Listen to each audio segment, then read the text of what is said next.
Good morning, everybody. And thank you all for joining us here today for Kidnap and Ransom and Crisis Management 101.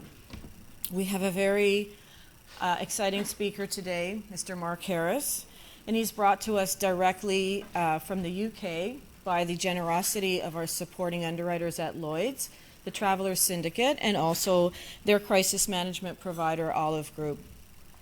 Judging by the incredible response we got from our last-minute invitation, and with almost close to 100 people registering to follow along with us on the video webcast, this is clear to us that this is a topic that's not only interesting, but very timely and relevant, especially with all the things that we're hearing in the media lately.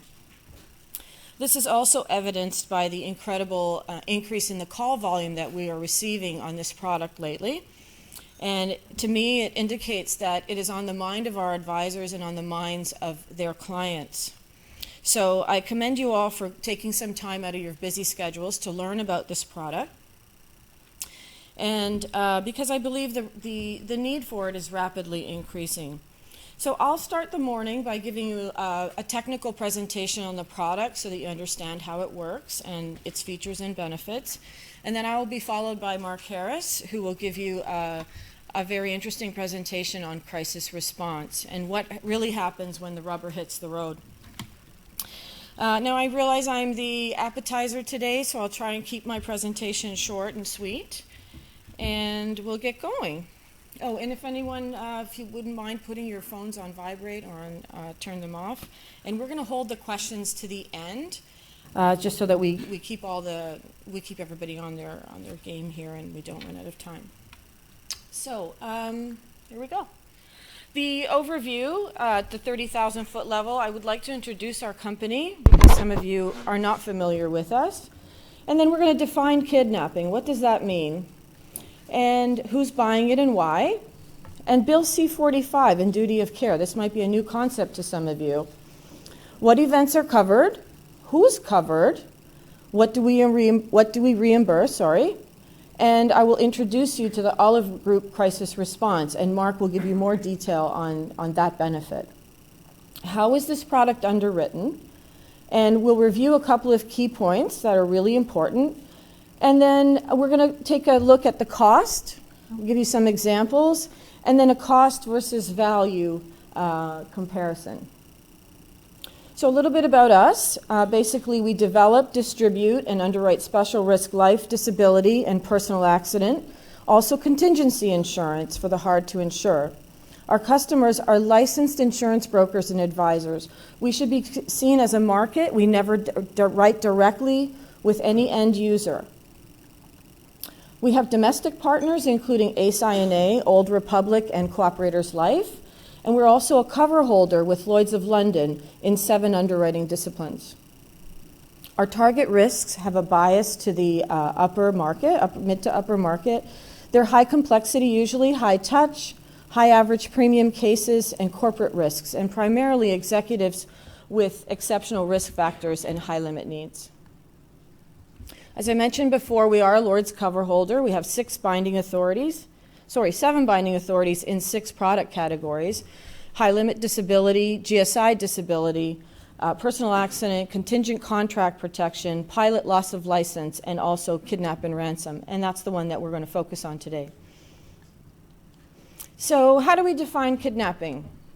This is the Merriam-Webster definition: the abduction of a person or persons with the intent of their detention in an unknown location until a demand is met.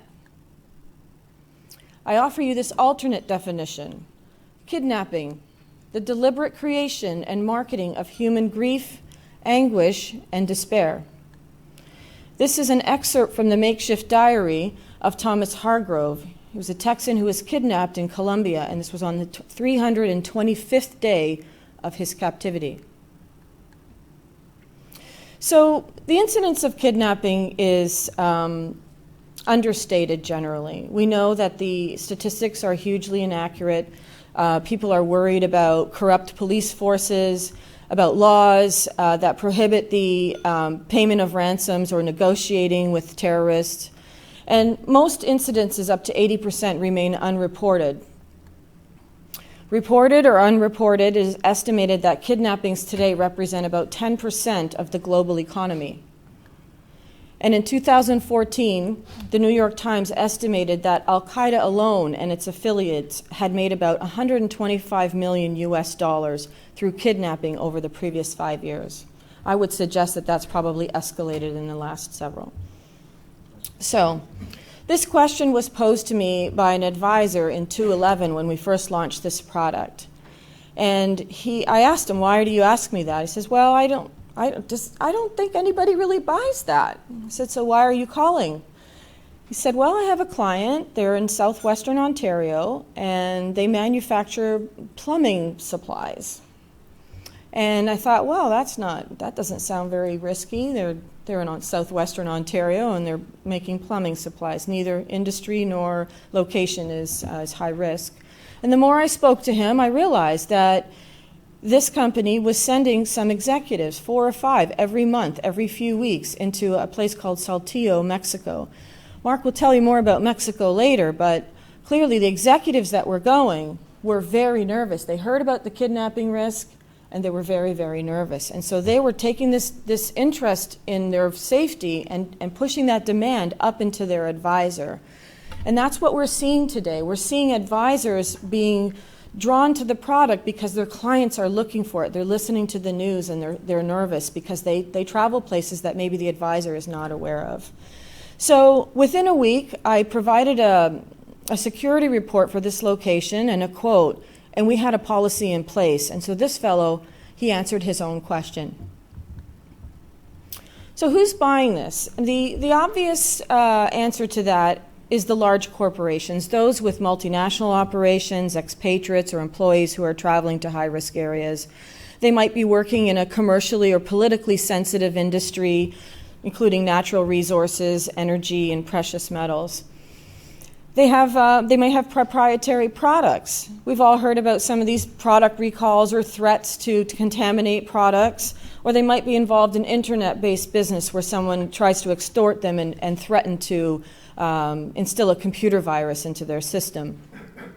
Obviously, not-for-profit and humanitarian organizations with global reach are at risk. And oftentimes, many of our companies in Canada are owned by prominent wealthy families, and they worry about this risk even domestically. So what might be more surprising to you is the small and medium-sized risk.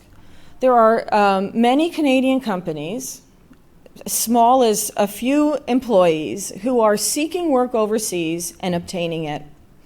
And then after the fact, they think about this risk and how they will address it. So from the individual or family side of the business, we see even singles asking for coverage. I had one just last week, a fellow going to Jerusalem on a personal trip. They might have high net worth, or they're just nervous traveling to a high-risk country. Also, independent contractors. They may have significant travel in high-risk areas, and they're not sure if they're covered by their contracting company, because if a company buys the insurance, they cannot disclose that they have it. It's a contractual obligation, so they're not going to freely share that information with their contractors. Wealthy families, most people assume this. If their affluence is widely known in the community, they have frequent travel, both for business and for pleasure, and they have family ties sometimes in high-risk countries, or they're involved, or they belong to a high-risk ethnic community. And this one will probably surprise you a little bit. I write as many middle-income families as I do wealthy families, more on specific individuals within the family. And this pertains to their kids taking gap trips after university and going into high-risk countries and staying in hostels or other less secure accommodations. We also see volunteers that are with humanitarian organizations or they're missionaries. They're not wealthy people, but they're putting themselves in places of high risk. And I've insured many children who've decided they wanted to teach English as a second language in foreign countries for the experience of it. So why are they buying it? I mentioned the increasing global economy. There's many independent contractors and small businesses who are seeking work overseas and obtaining it. There's a heightened awareness of the problem of the increasing political and security risk and terrorist activity. Who would have expected to see what we saw in Paris? Or even events like what happened in Orlando and how they might be related to this type of activity. So there's lots of increased media attention, including incidents involving Canadians. And despite the lack of exact data, we know that kidnapping is perceived to be on the rise. It's no longer an issue just for the wealthy or for executive risks. Only 1 in 8 corporate kidnappings are at an executive level, and 50% of victims are middle management or below. These are opportunistic kidnappings. They'll take anybody they can get because there is, as we mentioned earlier, a duty of care. Middle-income families are perceived wealthy in foreign countries, and middle-income children are craving to explore the world on limited budgets.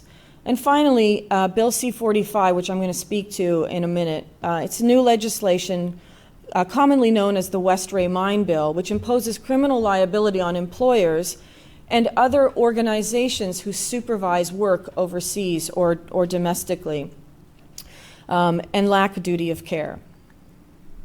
So Bill C-45, as I mentioned, it's federal legislation. It amended the criminal code in 2004, and adding section 217(1 imposes criminal liability on employers who do not demonstrate appropriate duty of care towards the safety of employees.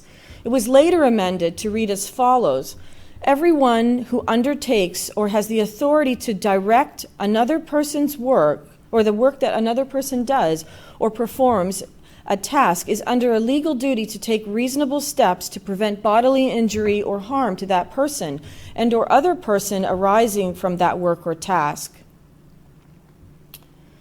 So how do you demonstrate an appropriate standard of care to avoid such criminal liability when dealing with expatriate employees or people you're sending overseas? The experts recommend that at a minimum, employers and or other supervisors should do the following. You need to inform the affected individuals of the nature and extent of the risk. This includes risks such as criminal violence or kidnapping, and both during and before the actual travel. You need to train staff on how to mitigate or avoid risk of dangerous situations, including such things as robbery and kidnapping, as I had mentioned. And if possible, transfer that risk to insurers or other providers where possible. And yesterday, Mark and I spoke at another event which was all about duty of care, and it was very clear that the message that they were giving, it was that courts do not distinguish between actual knowledge, which is facts that you already have, versus implied knowledge, or otherwise facts that you could have easily obtained and should have communicated with a small amount of research.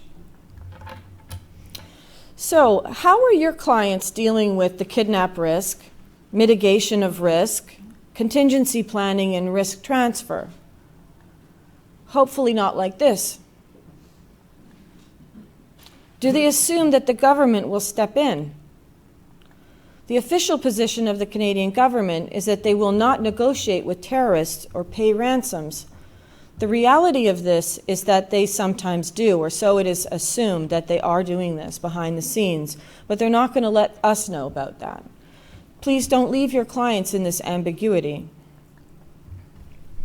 So one part of the solution, we believe, is the Kidnap and Ransom product. It has 2 very important features. One is the reimbursement of ransoms and other expenses. And the second is the unlimited fees and expenses paid towards a professional crisis response team, and in our case, the Olive Group. Kidnapping in itself is a bit of a kidnap and ransom is a misnomer. It does not cover just kidnapping, and it does not just reimburse ransoms. It's better known as special contingency in the market today, and the 4 contingent events that are standard to most policies are kidnapping, illegal detention, extortion of several kinds, and hijacking. So who's covered under these plans? There's 2 policy forms. The first I'll discuss is the corporate policy form. It always begins with all officers, directors, and employees of the assured. And then automatically are also included spouses, relatives, children of any of those individuals. They also extend the coverage to visitors at your home or employees on your property, and also anyone who is asked to be involved in the negotiation or the handling of the insured event. On the individual side, we start with the named individuals of the family members. Spouses and children, even if not mentioned, are automatically included. We include bodyguards or drivers for the family and domestic employees. Any person who is also involved in the handling is also covered under this policy. So the definition of covered persons can also be tailored to the exact needs of your client. In many cases, we add coverage for those contractors or for volunteers, or in the church and mission area, clergy members and missionaries.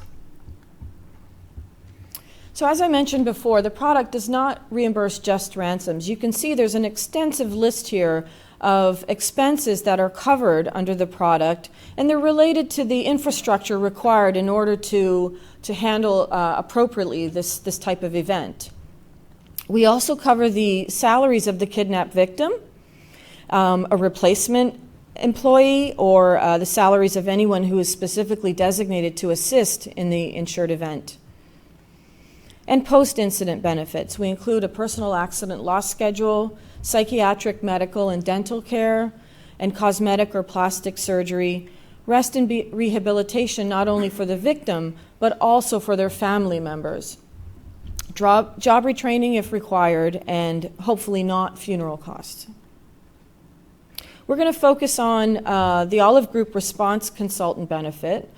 And also I wanted to point out to you that the benefit that's most of interest to a lot of the policyholders that we have is the defense costs for legal liability if one of your employees then sues you because you did not advise them of the problem and the danger and the risks that they were going to see on their travel. And also legal advice in the event of one of the covered losses. So you can go to your lawyer and ask, how shall I address this? What can I do? What are my options? So the Olive Group, they provide us with two main services. The first one is preventative consultancy and risk mitigation. Insured policyholders enjoy the benefit of telephone consultations and free access to online travel and security information. They will benefit from the vast collective experience of the hundreds of resolved cases. And they will receive practical risk mitigation strategies, all of these things supporting the Bill C-45 liability.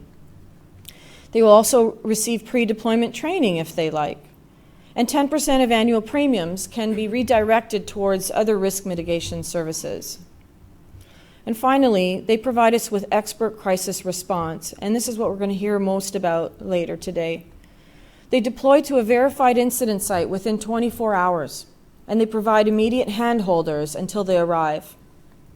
They aid in assembling and training a negotiation team. They are not the negotiators. They provide rapid, in-depth analysis and assessments to support critical decision-making in that geographic location. They develop best practices solutions to secure personnel and assets, and they ensure safe release of the victim. They will remain at the incident site until the incident is resolved, and in many cases this can take more than a year's time. There are a number of optional extensions available. You can see here emergency political repatriation and relocation, business interruption, loss of earnings, product recall and destruction, mysterious disappearing, express kidnapping, child abduction, or hostage crisis. In all of your kits you'll find a document there that explains these benefits from the Travelers Syndicate. Ultimately, these extensions expand the definition of covered events and the reimbursements for financial losses and access to the crisis response team. So how is this product underwritten? We'll look at two aspects of this, the financial justification and also the factors that affect pricing.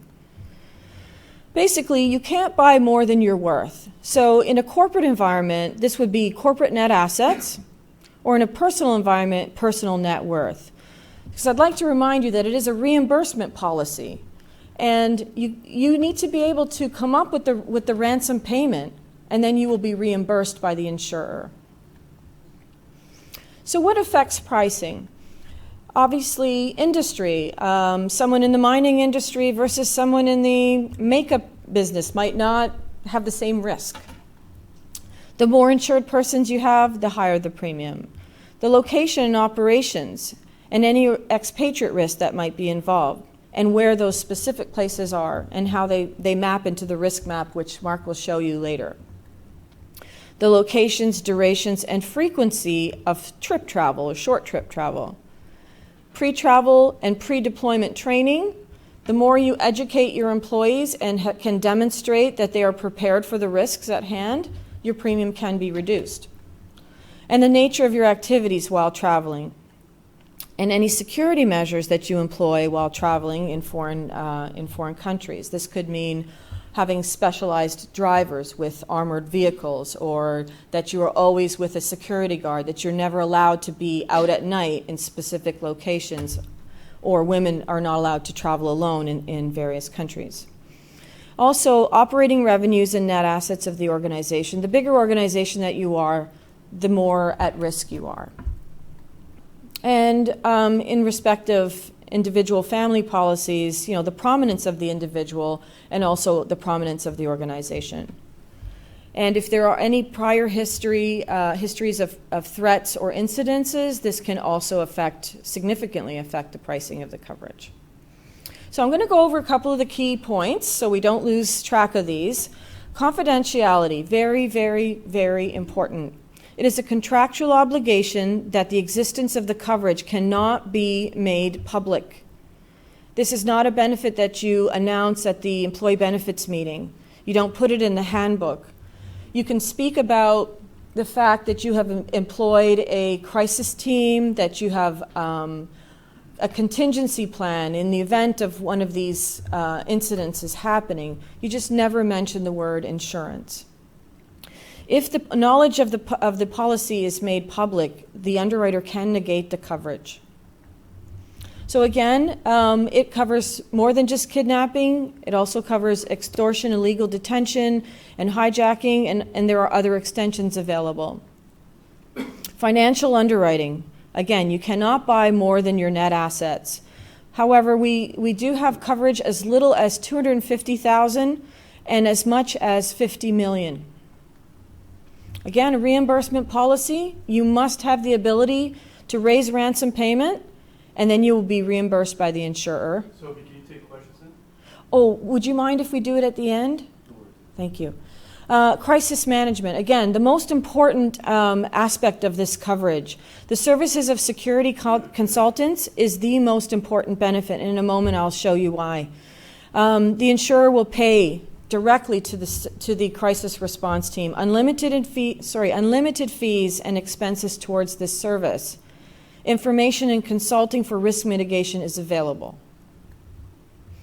So, what does it cost? People are often surprised at how little the premiums are in this category.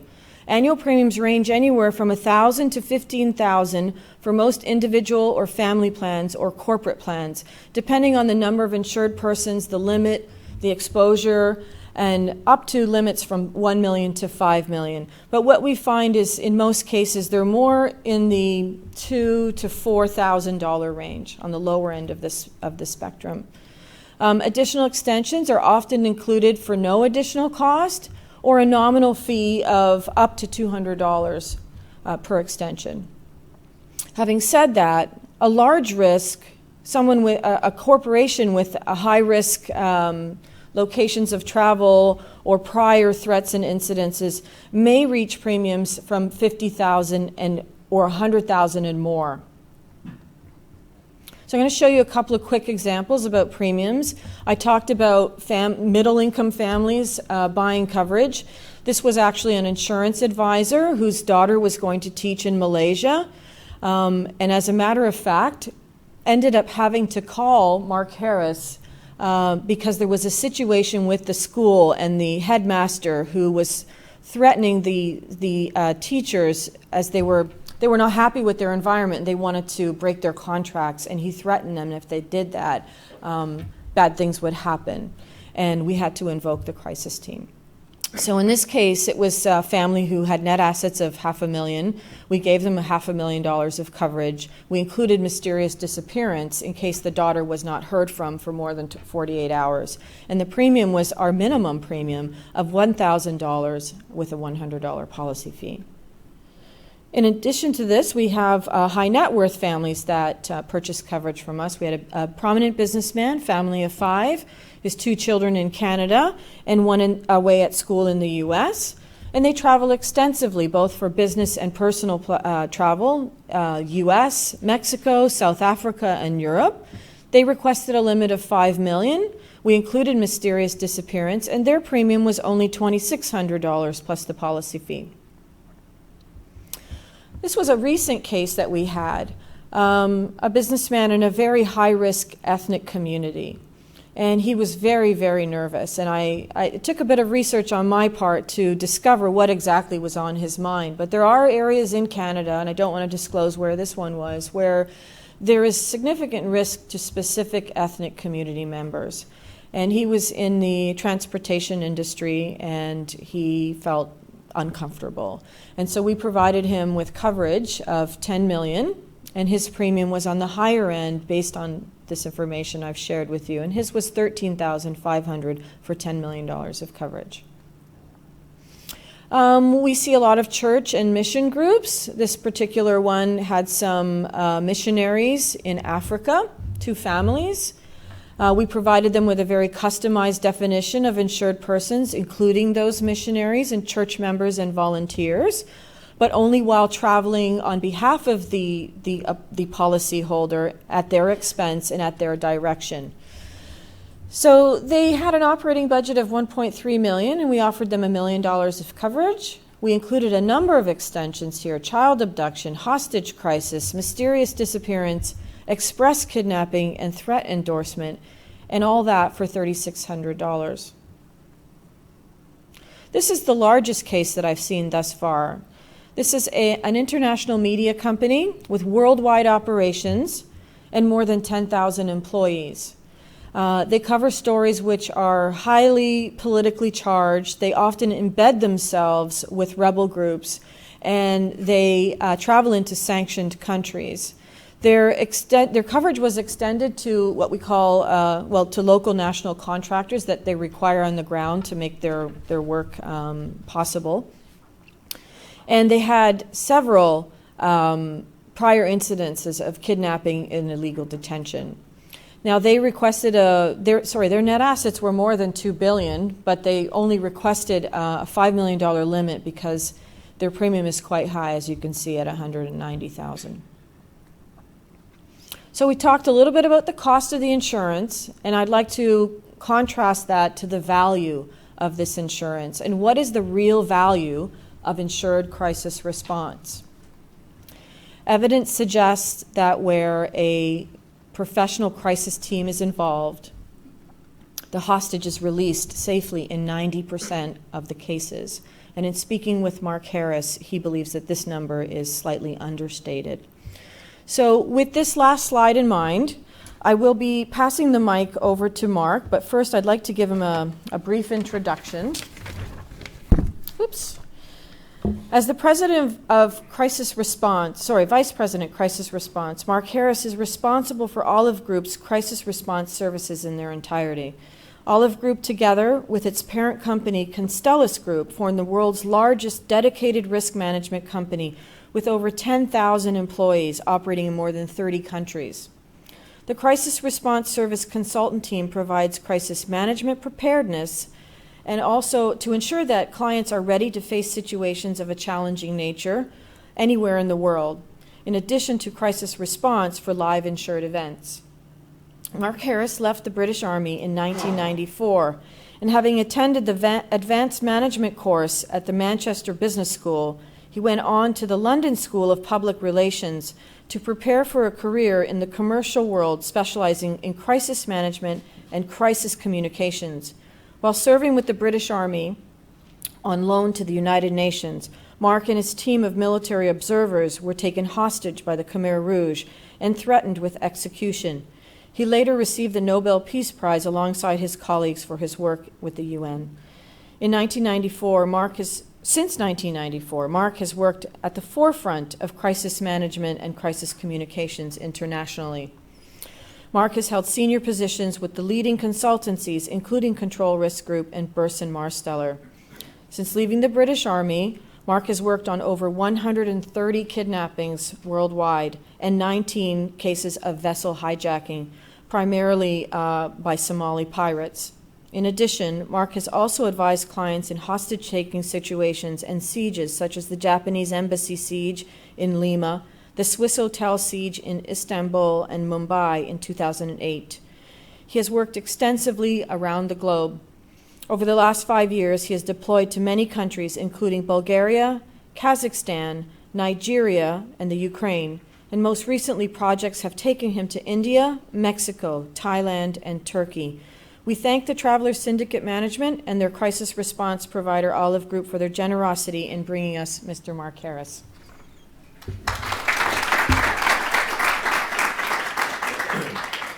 Ladies and gentlemen, good morning, and thank you very much indeed for your time. And thank you to Hunter McCorquodale for providing us with such a lovely venue and also inviting me over here to spend some time with you. What I'm going to do then is I'm going to talk through, hello, when I've got this right. There we go.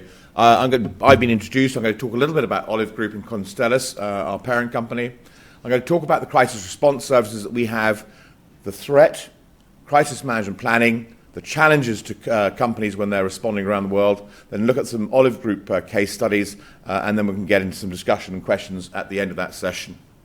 So, Olive Group and Constellus. And one thing that I will say is this presentation is now with Hunter McCorquodale, and we'll PDF it, and so if people want the presentation, you're very happy to send an email to Sophie and get hold of it from that point of view. I'm not going to spend much time on these, but as Olive Group, within the Constellus group of companies, we are now part of the largest risk management and risk mitigation set of companies in the whole world. And we divide into two main teams. Triple Canopy, Academy, and International Development Solutions are looking after government contracts, and then ourselves, Edinburgh International and Strategic Social, look after our commercial clients from that point of view. There are some facts and figures. We have income above $1 billion US dollars annually. We're in 23 countries. We've got a lot of award-winning compliance programs, and we do pay a lot of attention to our reputation and our excellence, because what we do not want to do is have a bad reputation, which then reflects on you, reflects on your clients, and also reflects on underwriters as well. Those are some of the things that we do. We, as Olive Group's Crisis Response Services, come into the advisory section under Risk Management Services there. So, again, thinking about your clients, thinking where they're operating, we can do a lot more for your clients to enable them to go out there into challenging environments and make money. Where do we operate? Well, we have operations over the 5 continents, and we will go wherever our clients take us. And we have been to most parts of the world and ensuring that they are able to operate. So, crisis response services then. Where are we located? We have response consultants all around the world, so globally dispersed, to make sure that they are quick to respond to your clients. So 2 individuals in the US looking after the Americas, both ex-US military, both very, very fluent in Spanish and have got a great deal of experience of operating in South and Central America on behalf of Uncle Sam, probably destabilizing some countries and things like that. And then in their commercial careers after that, both married to Hispanic ladies as well. So a lot of experience there. In the UK, we've got 4 consultants based there, including myself. Again, they've worked a lot of times. They've worked for a lot of time in this industry. David Venn, for instance, worked in the industry for about over 20 years now, and a huge amount of experience. Most of them, again, ex-military, either Royal Navy or British Army, and then into commercial life doing this job. In the Netherlands, we have a policeman, Kees Sietsma. He is very useful for us to interact with the police forces around the world so we can make sure that our clients are getting the right advice with regards to the police. In the UAE, we've got James Langford, my boss, who has done about 10 years as the global head of security for Schlumberger and looked after their response systems. In Kenya, Rob Andrew, ex-Hereford SAS, Special Air Service, so Special Forces, British, but then a lot of time in Africa, looking after clients throughout the whole of East Africa, in Somalia and places like that. And then in Malaysia, Bob Ralph, who has, again, worked in this industry for about 20 years, and I've worked in this industry for about 22 years. So what that means to you then is that when your clients say, who are these people, there's a huge amount of experience there to ensure that they are getting the right advice when we deploy to assist them in their objectives. We also have handholders within Olive Group. It's always quite funny when you turn around to a 6'2" ex-Special Forces individual and said, right, you're going to be one of my handholders. And there's, oh, boss, can't we call it something different? Well, they are paramedics, basically. So they will go in there, they will help the client whilst our consultants are in the air coming out to them to make sure they've got they're set up correctly.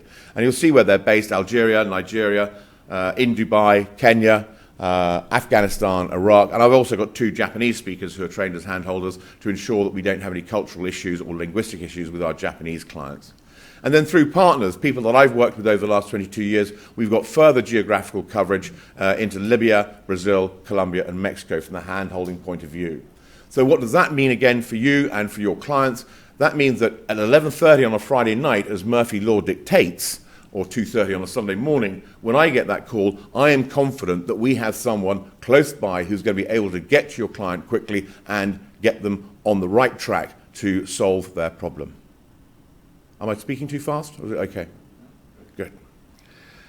So the limits then. Has anybody here seen the film Proof of Life? Yep. Man on Fire? Yeah, good. It's all Hollywood, I'm afraid. We are advisors only. We don't take an active part in these cases. So we are walking, talking crisis management advisors with a huge amount of experience to aid your client in their strategy, what they're going to do, and then the tactics to implement that strategy. So we do not investigate the crime. That's for the police force, if we can trust the police force in that jurisdiction, to actually follow up on. We do not attempt to locate or rescue the victim. Gone are the days of Mark Harris falling out of a helicopter because, you know, your hands get burnt on the rope as you go down it, and also I used to get sort of hives because of the sort of the wool mask that we used to wear. So I don't do that anymore. I'm also too old. We don't communicate directly with the kidnappers either. The reason for that is quite often in a lot of jurisdictions it is illegal for a third party to come in and be paid to do that. But also, no matter how good our linguistic skills are, and I speak quite decent Spanish, we have ridiculous accents. We don't sound right. So the kidnapper's going to say, hey, Paco, who's this idiot on the phone at the moment? Doesn't sound right. So is it law enforcement, foreign law enforcement, or is it a trained hostage negotiator, a professional negotiator? If that's the case, perhaps we need to ask the family or the company for more money because we haven't asked enough. If they can spend money on him, they need to spend more money with us. Or if it's foreign law enforcement, we've actually bribed our own police to leave us alone, but we can't bribe international law enforcement, we might have to kill the victim. But also the other thing, on the language side of it, no matter how good your language is, you're not up to date on the slang. So what do they mean then? I don't know. Does anybody here speak Spanish? It's not a bad test, don't worry. Come on, someone.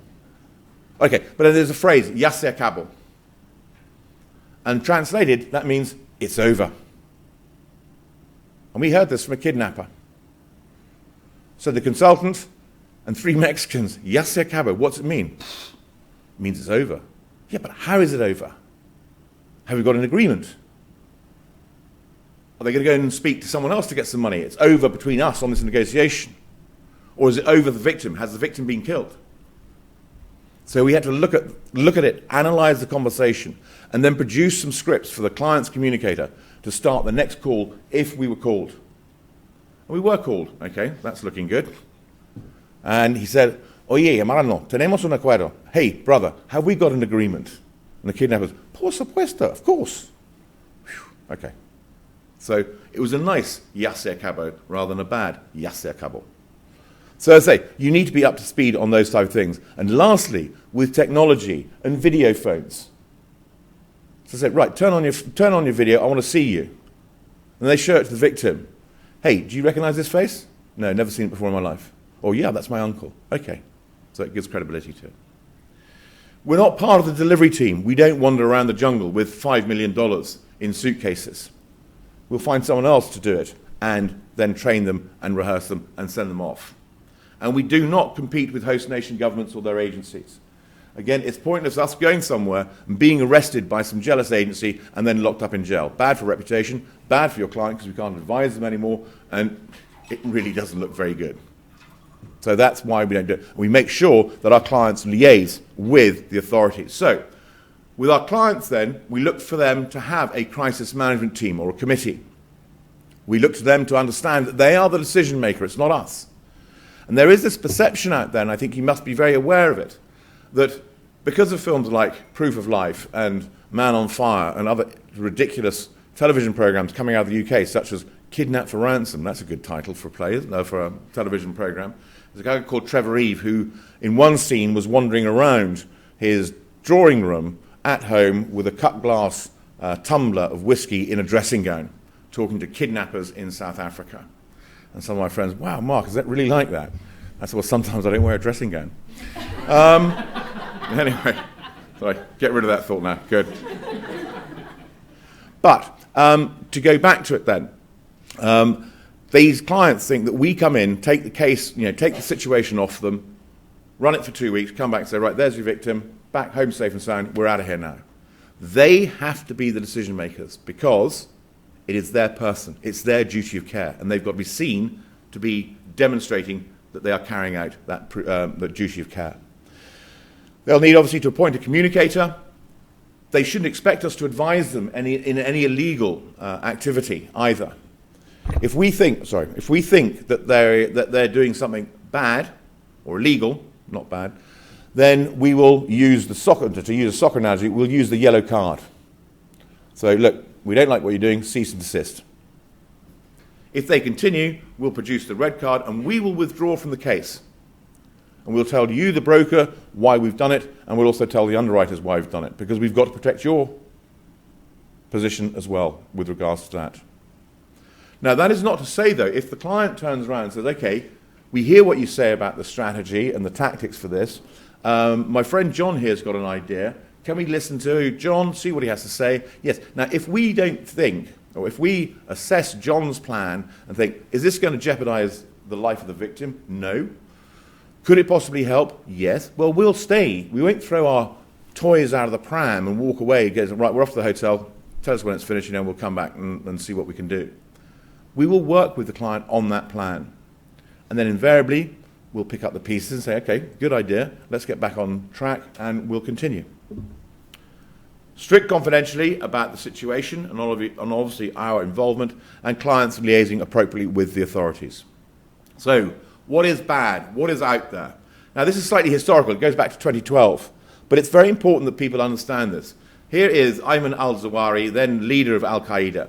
We are seeking, by the help of God, to capture others and to incite Muslims to capture the citizens of the countries that they are fighting, that are fighting Muslims, in order to release our captives. Very important there. So, people need to think, are we in a country or a state that is fighting against terror? If so, then we need to look after our nationals, wherever they may be in the world. And recently, the 4th of June this year, Abu Muhammad al-Aldani, a month of terror everywhere for the non-believers, i.e. the month of Ramadan. As we know, martyrs in Islam will go to heaven and they'll have a great time. If you do it in Ramadan, you get an even better time. So, everybody is out there now looking for stuff. So, recent cases there affecting Canadians. So, back in 2008, Robert Fowler and Louis Gray, diplomats, kidnapped in Niger and released on the 22nd of April 2009. 4th of November 2010, Colin Rutherford, kidnapped in Afghanistan and released the 11th of January 2016. 5 years. So think about that and think about your clients. Have they got a crisis management team that is going to be able to sit for 5 years? Think about some of the reimbursement costs that are going to accumulate over those 5 years. That's why you need an insurance policy. Geno Woba, kidnapped in Colombia, released in 27th of August, kidnapped, when was it, 18th of January, working for Brayville Mine.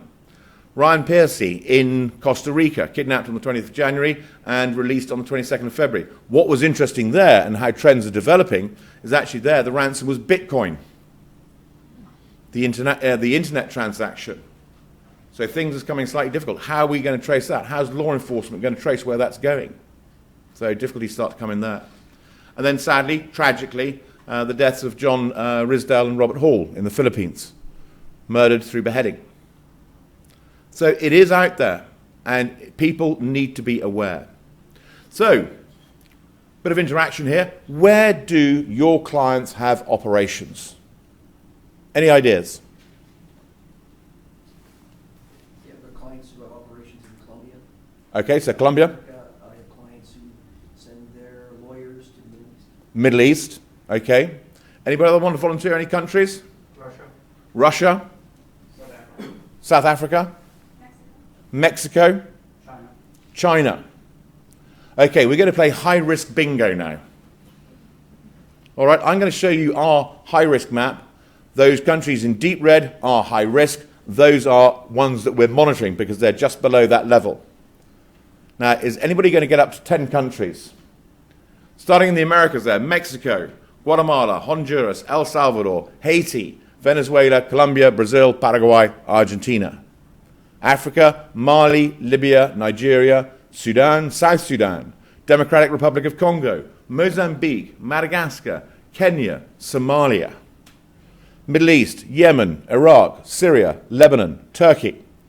And in Asia, Afghanistan, Pakistan, India, Thailand, Malaysia, Philippines. So has anybody got a full house? No. 10 countries. There we go, great. Well done. 5 countries. Okay. 2 countries. 1 country. 2 countries. Yep, 1 country. All right, not bad though. So we do have exposure out there. So what do we need to think about then? Crisis management planning. Always like some quotes. There cannot be a crisis next week. My schedule is already full. Henry Kissinger. It's a very famous one. I like this one from Jeanette Rankin. What one decides to do in a crisis depends on one's philosophy of life. And that philosophy cannot be changed by an incident. If one hasn't any philosophy in crises, others make the decision. And therefore you lose control. Winston Churchill, can't have quotes without Winston Churchill. Let our advanced worrying become advanced thinking and planning. So let's have an awareness of the risks and let's think about how they impact on us.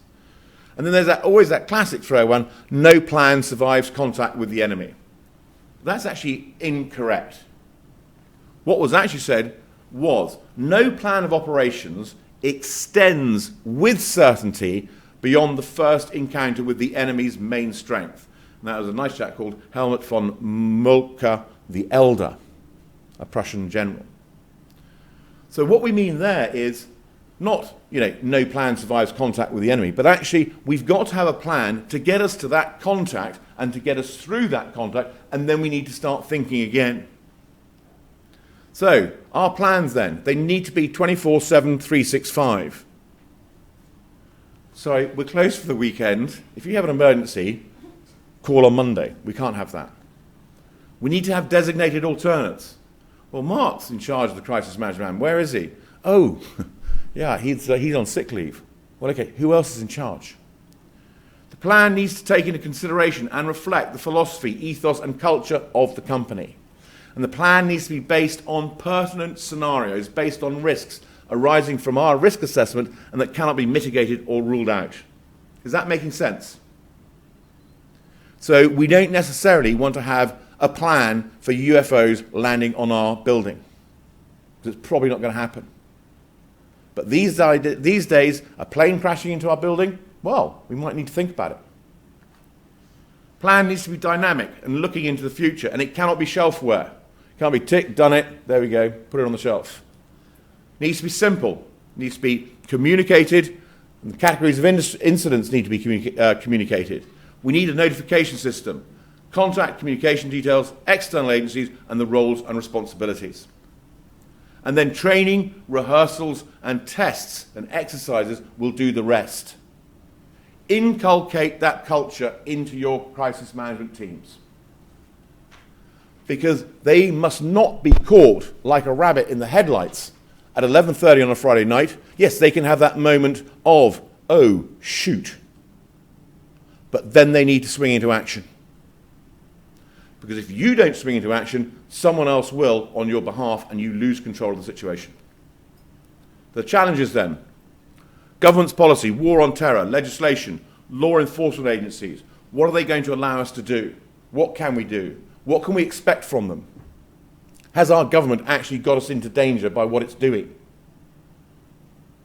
There's a classic one when Osama bin Laden, I think it was, came out and made an announcement about waging war on the Americans, the Brits, I think the Canadians, and a couple of other countries. And then he mentioned Norway.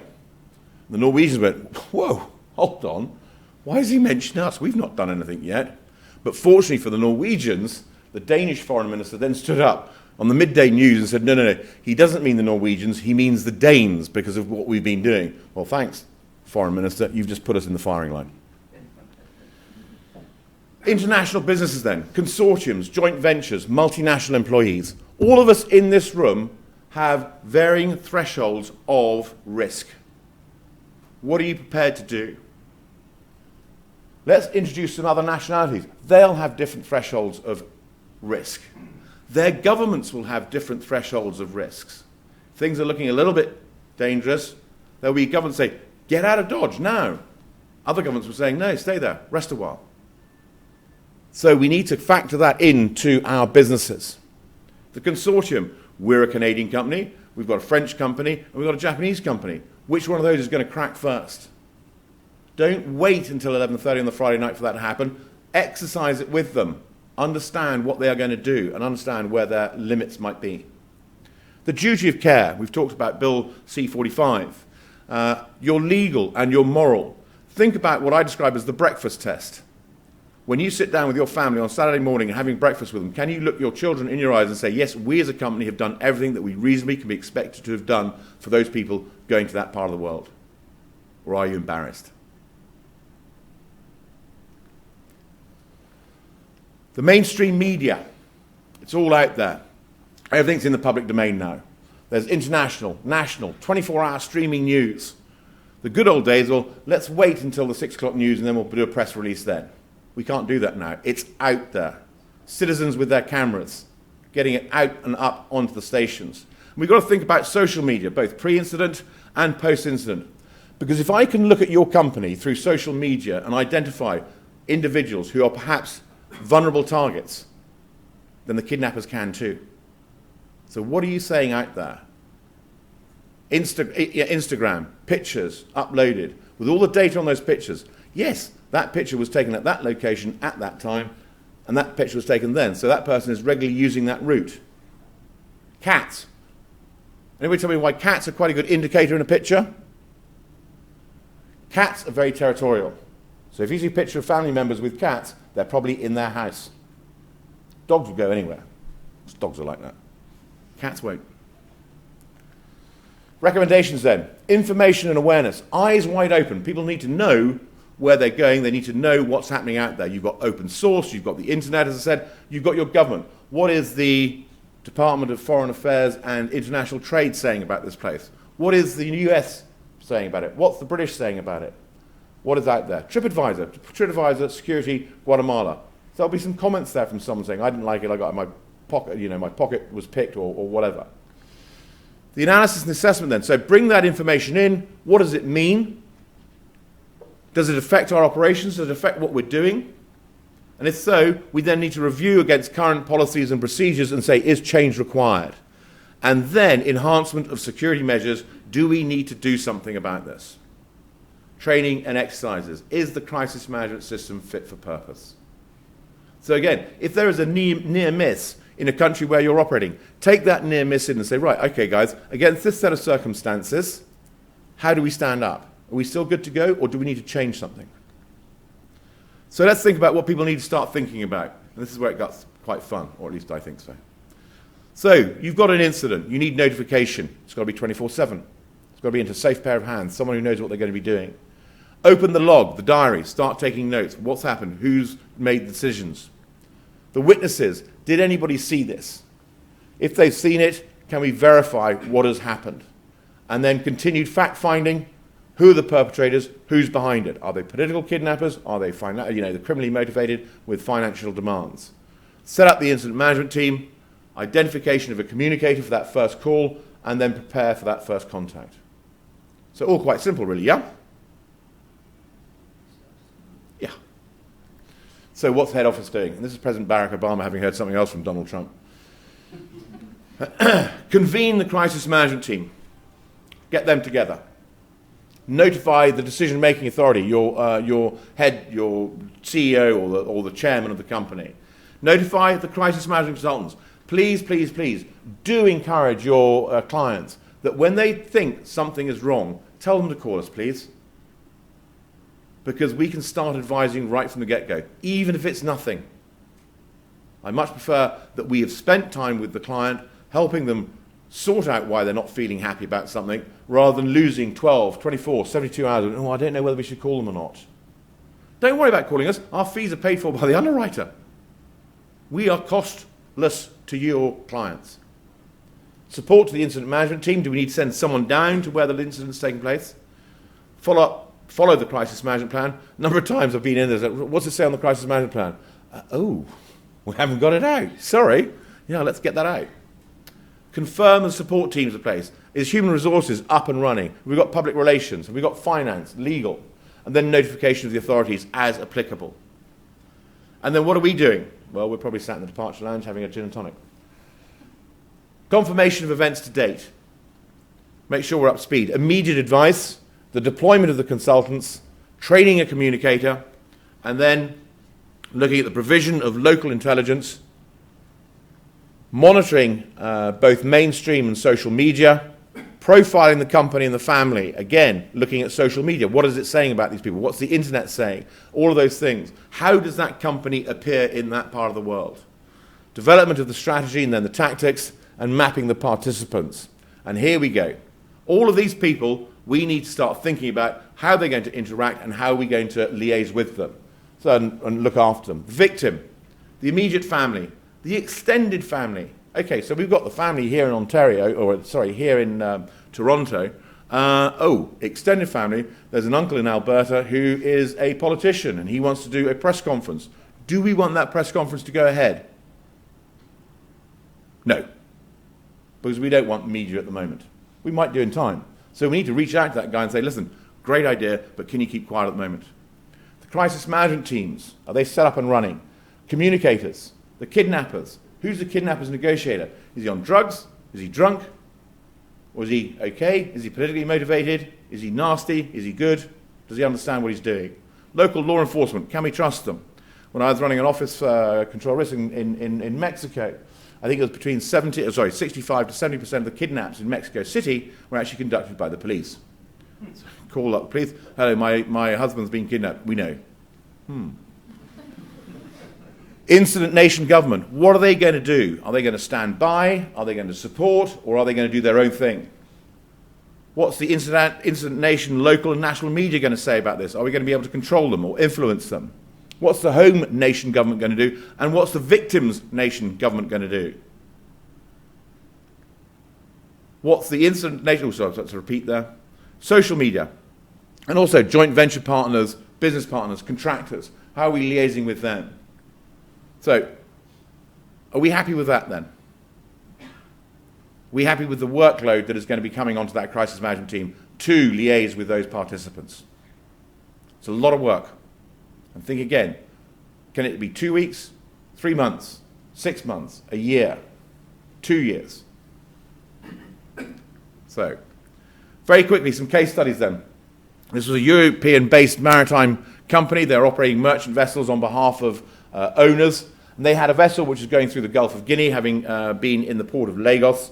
And sure enough, off the coast of the Niger Delta, then they ran into some problems with two high-speed craft approaching them and then boarding. So the crew got into a citadel, minus 2 people. They came out and they realized that those 2 people had been abducted by those who'd attacked the vessel. So we deployed to the client's head office in Europe and sat with the client, helping them with the strategy and then the negotiations. And then also we stood Olive Group West Africa in Lagos, stood them by to help. And then in time, as the case reached the final stages, we sent a second consultant out to Lagos to be there ready for the recovery of the crew members when they were free, and then escorting them to, not all the way home, but to the next sort of stop outside of Nigeria to make sure that that was all sorted out. And then after 4 weeks of dialogue and negotiation, the client secured an agreement and the crewmen were released a few days after the agreement was made. So again, 2 different nationalities on the crew, so 2 different governments that we had to liaise with, or the client had to liaise with the Nigerian government, their own government in Europe, and then all sorts of issues of trying to move money through international boundaries into Nigeria of all places. You know, if that's not going to be a red flag to someone who's looking at where money's going, oh, money's going into Nigeria, So, very, very, complicated, but, it's what we do, it's how we help people. A threat then. This was in the US. As a US-based manufacturer of seasonal goods, so, napkins, plates, calendars, and this type of thing, or not calendars, but cards for sort of seasonal events such as Thanksgiving and those type of things. They used to put up pop-ups in shopping malls to sell their wares, and they had an agreement in place with this chap to run it. They did it 3 years on the run. He wasn't very good at it, so they said, listen, we're not going to be doing it next time around. He thought he was actually employed by them. He was wrong. It was a different type of contract, but he got aggrieved about it. They tried to sort it out. He went away. Nothing was heard of. And then executives and their family members started getting telephone calls and emails. The daughter of an executive who ran a gallery in Chicago suddenly got a call from a guy saying, I'm interested in your new show at the moment. I like that picture there. How much does it cost? Yeah, I might come and see you. And if you don't know who I am, my name's Bill. Ask your dad who I am. Pretty unsettling. A phone call to one of the other executives. Hey, I saw your daughter. She plays great soccer for a 5-year-old. So we were called in. We looked at it. We analysed it. And actually we then put together a strategy whereby they looked at it legally, went through a legal track, but also with law enforcement. And we contacted the client contacted law enforcement in New York City and said, look, this guy at this address. And the guy said, oh yeah, hey, Wacky Bill, we know him. Okay, right, go and speak to Wacky Bill and tell him to cease and desist. So 2 of New York's finest went along with their batons and said, listen, stop. And it stopped. But very unnerving for those executives and their family members. Cyber extortion. Okay, I don't need a K&R policy. Well, hold on, what about cyber extortion? It will get you wherever you are. As soon as, being a really, really great fisherman, and I love my fishing, etc., and in comes an email telling me about a new fishing trip. Oh, and there's the attachment. I've got a punch on that. Wow, oh. Suddenly all our files are encrypted, and we're being asked for 500 Bitcoin. Anyway, this was a client, steel firm, head office in Europe, but it was their facility in South America that was attacked and a victim of ransomware. And basically they got all the sort of software that was part of what governed how the steel parts were then sort of machined and produced in the factory. They chose not to go down the payment of the extortion, although the FBI itself has said, look, just pay the extortion. This is random. They're not targeting you specifically. And in order to get rid of it, just pay the Bitcoins and you'll get your files back. They chose, though, to work with the software producer and their backup files and actually chose not to pay. But they got back up and running fairly shortly. A kidnap in India, then. Indian-based constructing firm, engineering firm, providing consultancy to an energy company putting up pylon lines. Their engineer was abducted by 8 armed men on motorcycles as he was returning to his accommodation, having eaten his evening meal at a restaurant. So we deployed out to the client's head office. We didn't deploy to Assam. It was too dangerous. So we stayed in the client's head office and advised them from that location. They set up an incident management team in Assam and then got into the negotiations and secured the release of the individual 11 days after his abduction. So, drawing to a close. Hooray, you all say. So, what are the costs of getting it wrong? Time. You lose management time. You'll lose money. Litigation. It's not a question now of if someone's going to sue. It's a question of when. Now, it probably won't be actually the victim or his immediate family either. They're very euphoric that their loved one is back, although probably my wife would be euphoric if I came back. But so, all of that's there, but it's the extended family. A week later, 2 weeks later, hey Joe, you know, you can sue the firm. Do it. So, be ready for that. Business failure, project delays, and reputation. I think also some of the photographs that speak for themselves if you get it wrong. So, top tips. Do not be taken by surprise. Be aware of the risks. Be prepared. Plan, train, rehearse, test. Identify resources. Get to know them. Understand their limits. Train with them. What can we expect from the Canadian government? What can we expect from the host nation government? Know now, rather than trying to scrabble around at 11:30 on a Friday night saying, what are you guys going to do? Nothing. Or is this the number we call? Beep. No, that's not the number. So, communicate internally and externally. Do please take home what Sophie said about the confidentiality issues of the policy. But also make sure your clients know that they can tell 2 or 3 other people involved in the crisis management team. We had one case which arrived on our desk a day after the victim was released, after being kidnapped for 2 days. Sorry, 2 weeks. The reason why we didn't know about it at the start was the only guy who knew about the policy was the guy who was taken.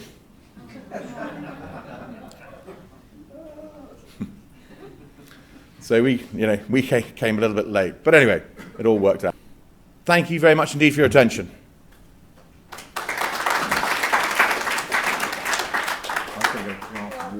Yes. So we're happy to take questions. Now, Thomas, you were first. Excellent presentation by both of you. You run by a scenario. This is background. I'm a wealth advisor for some very prominent and not so prominent wealthy families. Keywords of their wealth. In a situation, say we buy the insurance from you and the Canadian Crisis Management Team. What happens in a situation if one of my clients' daughter goes to, let's say, Israel, and for some reason she goes to Jordan and is abducted? Can you take us through the step-by-step aspect of who does she call? When do I get the call? Do I have to release capital? Because it has an impact on the portfolio, et cetera. Can you take us through that? Yes, certainly. Okay, so first thing is, the daughter should not be calling anybody. She's abducted, she needs, just be a victim, don't do anything stupid, because it'll all be sorted. So the family, or the office of the family, need to be aware of what has taken place, and then they need to call us, and we start immediate advice. So we'll deploy then a consultant out to that family office. We'll work on the best way of how to get someone on the ground into Jordan, and perhaps set up a management team there with some people from the family office as well coming out to that. We will look at who the possible perpetrators are. Now, Jordan is not particularly well known for kidnapping. If a kidnap does happen in Jordan, it is most likely it's probably going to be politically motivated. It will be one of the factions in that area. So that may well mean that a lot of the response is taken out of the hands of that family and is actually run by the government of that family, because it is probably going to be a political motivated kidnapping. So if we were to move it to the son goes off down to Mexico and is taken in Mexico and it's a criminal gang, financially motivated, so again, deploy the consultant to the family home or the office of the family that's helping the family. We'll deploy down to Mexico. A negotiation will then go on between a family member and those criminals. We will look at who those criminals are. We will be able to give an indication then to the client of potentially what their target settlement figure might be to secure the release, so they can get some funds out to do that. So I would have, in that scenario, with consultation with the crisis management team, let's say it's $1 million, and they say, Thomas, release the $1 million. When do we get that $1 million back? Probably about 72 hours afterwards, after you submit your claim. Okay. Does that work? Thank you. Yes. How does the Bitcoin get transacted, and is that becoming the norm more and more? It's very much the norm when it comes to cyber extortions. It is still not the norm when it comes to kidnaps and other forms of extortion. But what happens basically is on the internet there are bureaux de change on the internet where you can go and buy your bitcoins. You then put them into your internet Bitcoin wallet, and then you receive instructions from the individual of where you've got to send that Bitcoin to. He then picks it up off the internet. He then takes it to a bureau de change where it's changed into cash. So is that not easily traceable? It can disappear quite quickly. But no doubt there are governments out there. Yeah. No doubt there are governments out there who say, no, we can trace it. Who knows? Any other questions in the room? Go ahead. A couple of the case studies were actually domestic instances of so basically I'm just wondering approximately the type of breakdown you see between domestic instance where it's somebody in their country of citizenship versus somebody who's traveling abroad who's kidnapped, who's the victim. Okay. The majority of our cases, I would suggest, probably are 60% domestic, in as much as a lot of those will be Mexican policyholders in Mexico or other policyholders in the countries where it is high risk, and that is why they have the policy.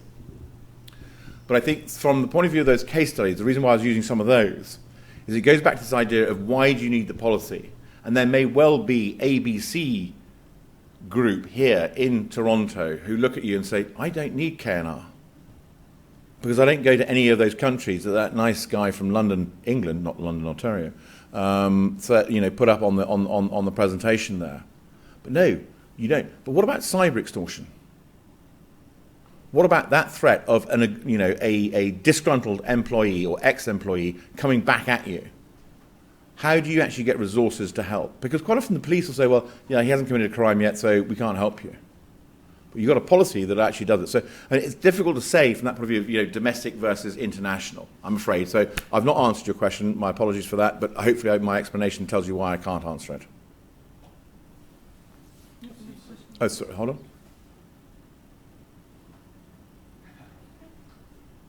Yep. You mentioned that your organization has to be very careful, diligent when they're entering various countries as a result of you have to be careful. You have to let the government and their police force take charge. But you also mentioned as we know there's a lot of totalitarian regimes and corrupt governments and police forces out there. How does your organization deal with circumstances where there may be corrupt regimes, there may be corrupt police forces, and what kind of resources do you deploy to that? Right. So the issue is with regards to the liaison with the appropriate authorities in the country where that incident is taking place. That is down to the client, and we advise the client on who they should be speaking to. Now, you're quite right that in certain locations there is a problem with law enforcement. I pointed out that fact about Mexico City many moons ago. But there are issues in a number of countries. So we have a degree of knowledge about those issues. We also have special advisors who are ex-diplomats, ex-spooks and things like that. So we get them involved saying, right, we are going here. Who are the good guys? Who are the bad guys? So we start that audit fairly early on with regards to that. Also, we may well use our own embassies. We'll go and see the spook in our embassies. Right, okay, we're working with a client at the moment on the following things. We've been told to speak to so-and-so. What about it? Whoa, don't touch that guy, but this person's better, or whatever else it is. So we will have an idea right from the get-go, and in those totalitarian states and states where corruption is rife, we will probably know, because we've been out there already, who the best people are, but we'll also get advice from our friends in embassies and other international law enforcement agencies who will be able to guide us, and then we can advise the client. Did that answer the question? Yeah. Sorry. She had been waiting. Oh, sorry. Ladies first. Ladies first. I was just going to say, domestically, I know a lot of our policyholders where I am think that they don't have a need for the coverage because they don't have operations globally. But there is the cyber threat that you mentioned, but there's also disappearance, child abduction, product tampering. I think of Tylenol back in the day. So these are real risks in Canada as well, even if you don't have international operations, correct? Yes, you're quite correct. And I think the other thing that we've got to look at, and that is the whole issue about terrorism. Because if you look at the policy and what is covered in the policy from the point of view of hostage taking, detention, and those type of things. So if you have 5 people who go downstairs and they go to Starbucks down there, and then we have 3 gunmen who suddenly appear on the street, and this is now not unknown here in Canada. So gunmen appear there, they're then holed up in Starbucks with gunmen in Starbucks, and a siege situation then starts. So you're going to have people affected by that, but also you're probably going to have people affected in this building, because the police are going to be downstairs saying, you're in lockdown now, you can't go anywhere. So come 3:30, if that situation's still going, Miriam on the front desk says, well, I've got to get to childcare. And it can be the simplest things like that. So all the crisis management about, okay, we're in lockdown now here, have we got enough food? Well, actually, there's still some croissants left over, so we should be all right for the next couple of hours. But it is all the practicalities of that. And having been in London on 7/7, and being in a building where we were locked down after the bombs went off, morale of staff, stopping people coming into work, stopping, have we got anybody coming to a meeting? Don't come into that meeting. Accounting for staff, and then also allowing staff to call loved ones, say, yeah, I'm all right, because the news is on, they're going, shoot, I haven't heard. And some idiot in the police force says, I'll tell you what, let's turn off the mobile phone networks. Oh, well done, that really helps. It was a big mistake by the City of London Police in 7/7. So yes, and what I would suggest, and this is where you guys have the knowledge, is where is my client? Don't go and say, right, have you thought about Kidnap for ransom? Because I don't go to Mali, I don't go to Niger, I don't go to here, I don't go to Colombia. Fine, yeah. But have you thought about what's going to happen when you've got 3 employees in that Starbucks and a gunman, a lone wolf, goes in there and takes them hostage? And, excuse me, Mark, if I might add to that, I'm not sure how many of you are aware that on Monday there was a mysterious or suspicious-looking man at the U of T campus, and the Sick Kids Hospital just up the street here was in lockdown. So it does happen. This scenario is not that foreign to us. Did that answer your question? Sorry, more questions. So my question is, if someone has the policy and they don't have an incident, but can they engage Olive Group to plan for an incident? Yes, they can. You can answer that question. Or do you want me to? Sorry, there are 2 ways to answer that question. Do we do kidnaps on behalf of clients? No. Well, it could be lucrative. My ethics committee might have a problem with it, though. No. To go back to your question, yes. What we can do is, it doesn't matter that they haven't had any incidents or anything. If they are now looking at it, perhaps they might be going internationally for the first time, or they're going into another region of the world for the first time. Give us a call. We'll then quote on what we can do to assist, etc., and then speak to you, the broker, and say, okay, right, fine. Olive Group say they're going to do a crisis management workshop looking at Nigeria because we're going there for the first time. They're going to charge $5,000. We've got a premium of $10,000, 10% of that, $1,000, so you get it for $4,000. I'd like to add to that one too. All policyholders have free access to the online security information site. You can log into the Olive Group site where you can print specific reports on countries or as granular as a city in a specific country. They are also allowed a consultation phone call to speak with Mark or one of his consultants about a specific trip. And there have been many times where we've called Mark for advice on behalf of our clients or introduced them to one of Mark's consultants, and they're quite liberal in their access for conversations or telephone consultations. We love the sound of our own voices. What can I say? Thinking of just a very recent case, there was a young lady who was subject to rape in the Middle East, the Proche-Orient. She was really kidnapped by the police and held for ransom. Is that covered by this sort of policy, and how would you assist? I would say I can't comment on whether that's covered by the policy, but if that was a policy holder and that happened to them, I would tell them to call Olive Group as soon as they are aware of that incident and what's happening, and we will then advise them from the get-go. So whether that's covered or not, that goes up through you to underwriters and things like that, and that is how that is managed. But we would definitely respond, and I think probably it would be covered, but I can't confirm that. Thomas? Sorry, did that answer? No? Sorry, was it a kid? Most of your answers to, but yes, almost. Lawrence, was that a kidnapping that, just to be clear? It was not a kidnapping. The young lady was raped. She reported it to the police. The police decided that she was guilty of a crime, which is bigamy. Yeah. They held her for 5 weeks, and subsequently for £750 buck sheet, they let her go. I would consider that an illegal detention in our eyes, and that the policy would respond. Response, insurer. Thomas? Sophie, has your firm ever denied coverage on anybody, even though they can pay the premiums, say, no, we can't do it?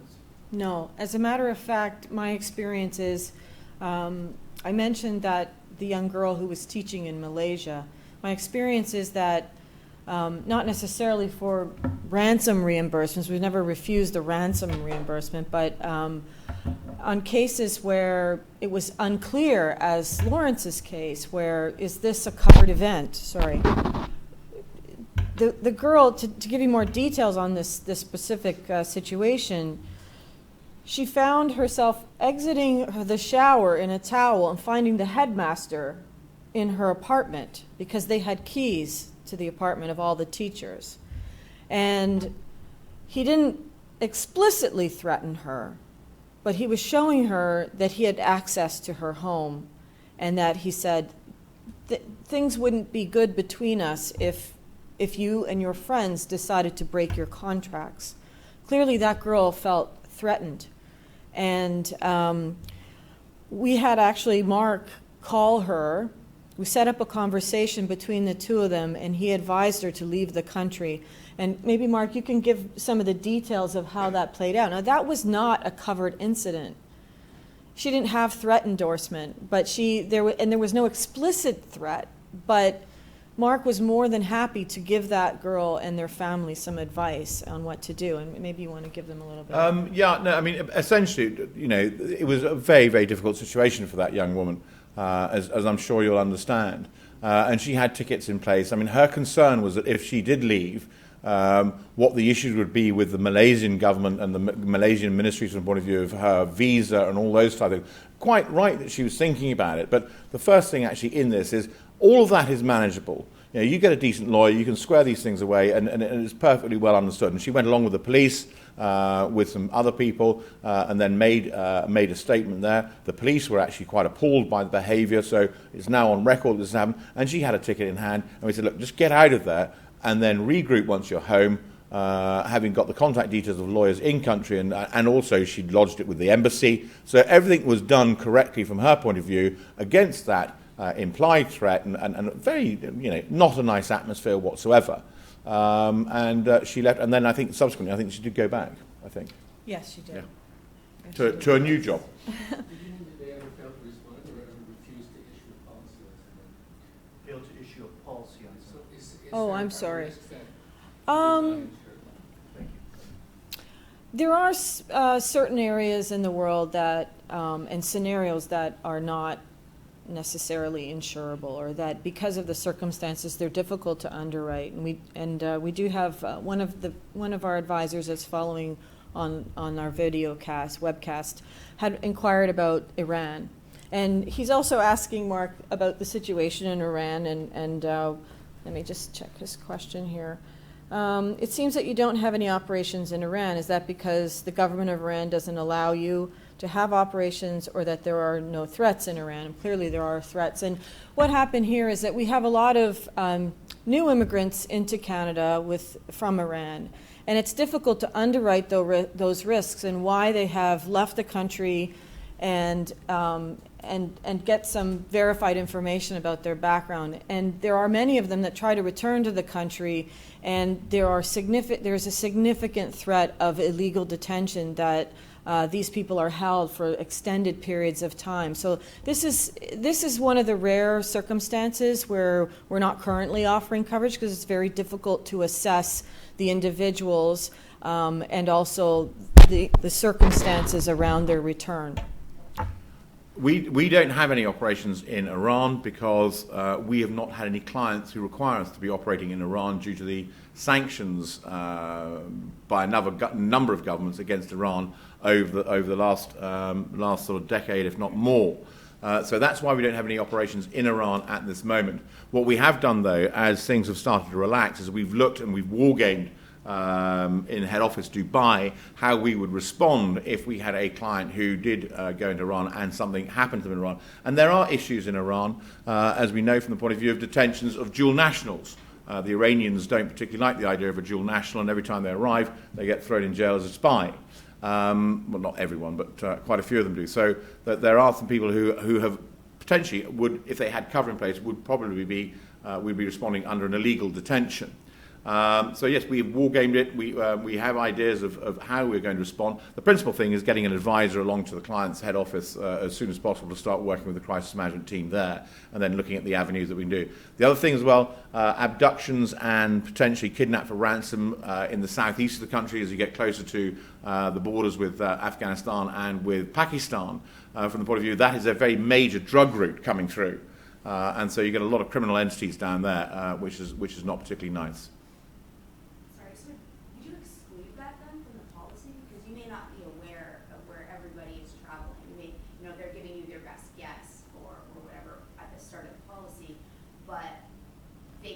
Traveling there at some point during the policy period. So do you have exclusions for specific countries in your policy wording? It is possible. If they disclose that there's the possibility of traveling there, we may... They don't. Right. If they haven't and it was incidental travel, if the policy says worldwide, we would have to cover it. And if it was incidental. But we do encourage policyholders through their advisors to advise us of significant changes in travel exposure. If they know of it and it had not been declared, they really should disclose it, or there could be an issue at time of claim. Anyone else? Thomas. Lisa, in your deep experience, who do you respect as a global competitor in the field of crisis management? We have no competition. No, there are a number of companies out there.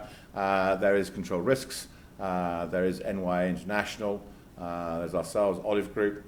What I would suggest for you as advisors is look at those companies from the point of view of your clients' requirements.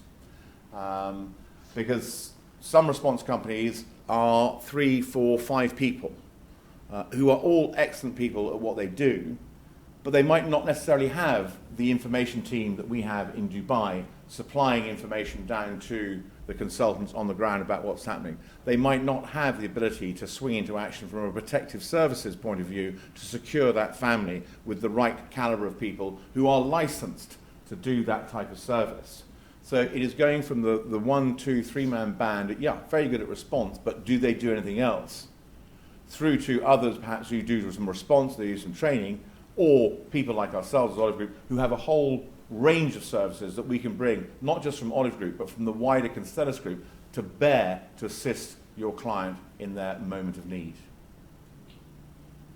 Okay, I have one last question from one of our webcast participants about the information that we've presented today. And as Mark noted earlier, the slide presentations are available to you. If you'd like a copy, please email us at info@hunmcc.com. Are there any other questions from the floor before we... Oh, Peter? Premiums are deductible as a business expense like any other insurance. From a corporate perspective, you said that they need to be able to prove that they can make the payment themselves. What sort of documentation do you need from the insured to satisfy that? As a matter of fact, we don't ask for any financials other than on the application, which is a one-page, one-sided form. You'll see a copy of that in your packages there. They need to make a declaration of that their assets exceed a certain amount, and we take that as a legal declaration on that application. Any others? No. Thank you, everyone, for joining us today and taking all that time out of your busy day. And thank you very much, Mark, for your presentation. I found it very, very educational, and I'm sure everyone else did. Thanks so much. Thanks, Eric. Great. Good, that's a wrap.